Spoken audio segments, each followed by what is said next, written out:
لا إله إلا الله العظيم الحليم الذي خلقكم من طين ثم قضى أجلا وأجل مسمى عنده ثم أنتم تمترون ونشهد أن محمدا عبده ورسوله المبعوث فينا بالهدى ودين الحق ليظهره على الأديان صلى الله عليه وعلى آله وصحبه وأتباعه أجمعين ليلا ونهارا في الطرفين فقد قال الله تعالى في كلامه المجيد وبرهانه التوحيد أعوذ بالله من الشيطان الرجيم ثم يحييكم هل من شركائكم من يفعل ذلك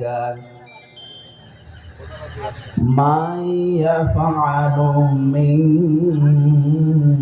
ذلكم من شيء سبحانه وتعالى عما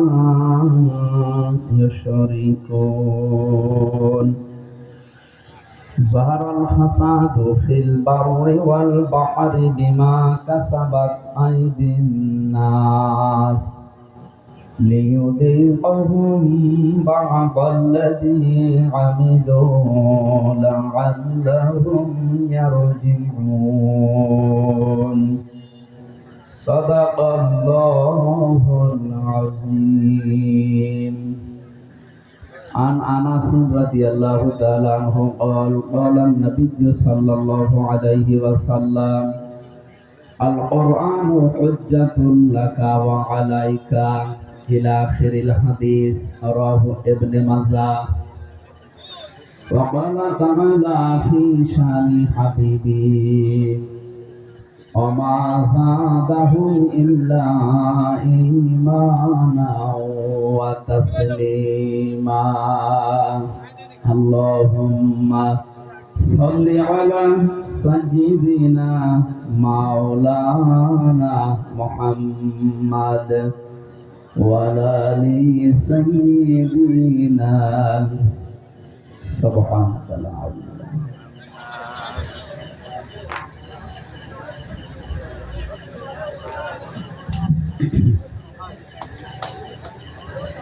আলহামদুলিল্লাহ। বাংলাদেশ জামাত ইসলামী 11 নম্বর পদ্মফকর ইউনিয়ন শাখা কর্তৃক আয়োজিত গড়কমার বাজার সংলগ্ন ভূমি অফিস ময়দানে পদ্মফকর শ্যামনগর সাতক্ষীরা তাফসীরুল কোরআন মাহফিলের স্বনামধন্য সভাপতি জনাব মাওলানা ইদ্রিস আলী দামাত বারকাতুহুল আলিয়া, সহ সভাপতি মাওলানা আবু আয়ুব আনসারী, প্রধান অতিথি জাতীয় সংসদ সদস্য সাতক্ষীরা 4 বীর মুক্তিযোদ্ধা জনাব গাজী নজরুল ইসলাম, হায়াতে তাজ্জাবা সিহাতে কুল্লিয়া কামনা করছি, বলেন আমিন। বিশেষ অতিথি মাওলানা আব্দুর রহমান আমির, বাংলাদেশ জামাত ইসলামী শ্যামনগর উপজেলা শাখা। যারা এতক্ষণ আলোচনা রাখলেন মাওলানা হোসাইন মাহফুজ, মাওলানা আব্দুল মজিদ, মাওলানা আব্দুর রহমান, হায়াতে তাজ্জাবা সিহাতে কুল্লিয়া কামনা করে আল্লাহ যেন দান করেন। এই মাহফিলের বরেণ্য সদস্য যারা কোরআনের জন্য অন্তত 1 বিগত পরিমাণ সময় জায়গা এগিয়েছেন, আল্লাযীনা জাহাদু ফিনা লানাহদিয়ান্নাহুম সুবুলানা ওয়া ইন্নাল্লাহা লামাআল মুহসিনিন। যারা চেষ্টা করে, মুজাহাদা করে, আল্লাহ রাব্বুল আলামিন বলেন আমার জন্য তাদেরকে হেদায়েত দিতে হাজারো রাস্তা আমি আল্লাহ উন্মুক্ত করে। এখানে আল্লাহ সাবির দেননি, সবল দিয়েছে। সত্যি যদি আপনি মন থেকে আল্লাহর জন্য চেষ্টা করেন, আপনি যদি 1 বিগত পরিমাণ এগিয়ে আসেন, মহান আল্লাহর রহমত আপনার দিকে 100 বিগত এগিয়ে আসবে ইনশাআল্লাহ। এই জন্য সাবির না দিয়ে সবলের ব্যাখ্যা আমরা পড়েছিলাম। বাংলাদেশ, ভারত, পাকিস্তান সহ এই সমস্ত অঞ্চলে মুসলমানদের অনেক ঐতিহ্য আছে। তার ভেতরে একটা ঐতিহ্য এই, তারা কোরআনের ব্যাপারে অনেক আগ্রহ নিয়ে কাজ করে। আজকের এই মাহফিলটা সাজিয়েছে মাত্র কয়েকদিন আগে। আপনি বলেন তো যে সুন্দর আয়োজনের সাথে এরা সম্পৃক্ত আছে। এখান থেকে মানুষ মাদকাসক্ত হবে এরকম কথাই তো বলা হবে নাকি? বলেন বলেন, মানুষ ধর্ষণ শিখবে এরকম কথা এখান থেকে বলা হবে? কিন্তু যে মানুষগুলো এই অপবাদগুলো আমাদের নামে ছড়িয়ে যে এখানে আসলে নাকি বিশৃঙ্খলা হবে, মানুষগুলো উশৃঙ্খল হয়ে যাবে, শান্ত জেলা অশান্ত হবে, এরকম কথা যারা ছড়িয়েছে, আমি নিজের বিবেককে একটু প্রশ্ন করি, আপনি কি আসলে মানুষের মতো কথা বলবেন? এরকম কথা তো বলতো ফ্যাসিস্টরা। যে এই কথা বলেছে যে শান্ত জেলা অশান্ত হবে, এই জন্য ওনাদেরকে আমরা আসতে দেই না, আমার মনে হয় এরা ওই ফ্যাসিস্টদের দোষর। আমি শুনেছি এই কথাকে বলেছি, আমি উপরে জানাবো, যদি অ্যাকশন না নেন মানুষ কিন্তু অ্যাকশন নিতে বাধ্য হবে। আলেমদের পক্ষে বিপক্ষে অবস্থান নেওয়া আর নবীর বিপক্ষে অবস্থান নেওয়া একই কথা। আমি আমির হামজা এখন একজন ব্যক্তি না, আমার মাথার উপরে আমার আসনের 4.5 লাখ মানুষের দায়িত্ব আল্লাহ দিয়েছে।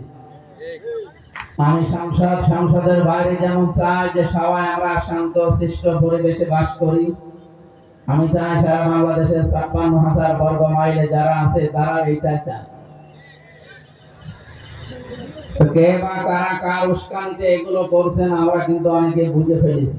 অলরেডি আমি একজনকে জানিয়েছি, এখান থেকে যে আরো জানাবেন যারা এগুলো করেছে নিজের ভয়ে তারা নিজেরা কোড়াল মেরেছেন। আজকের তেলাওয়াতকৃত আয়াতে আল্লাহ আমাদের ওই কথাগুলো জানাবে। তাফসীর মাহফিল লিখেছেন, আমরা তাফসীর করব ইনশাআল্লাহ। আল্লাহ যেন তৌফিক দান করে। আমিন।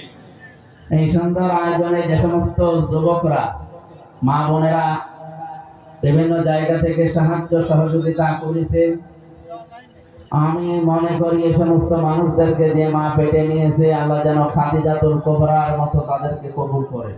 আমিন।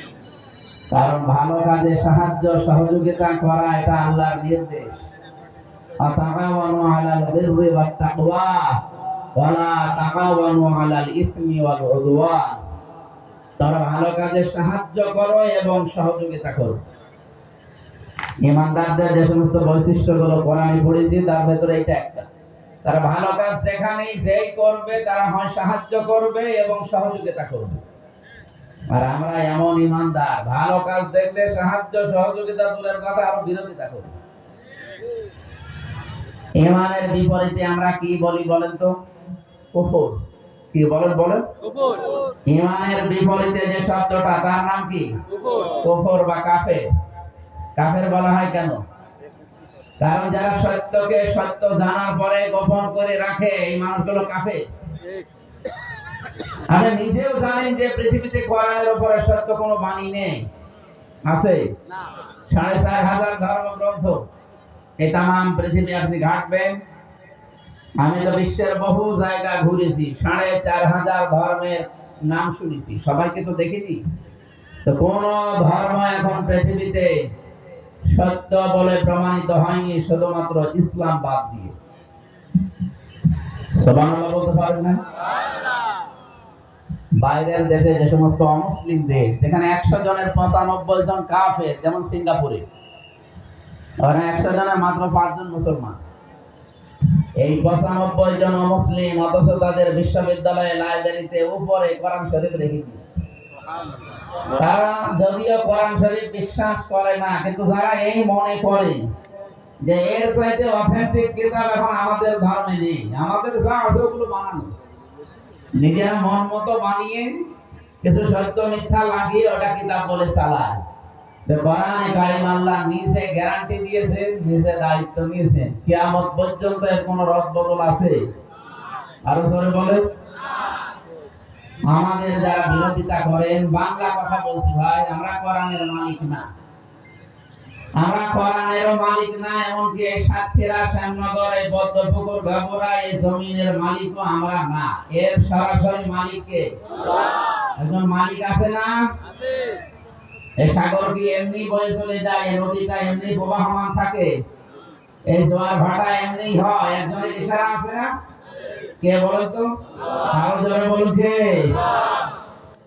যেদিন কোরআন থেকে পড়েছি বিশ্বাস করে যে বলেন না সালাতি ওয়া নুসুকি ওয়া মাহইয়ায়া ওয়া মামাতি লিল্লাহি রাব্বিল আলামিন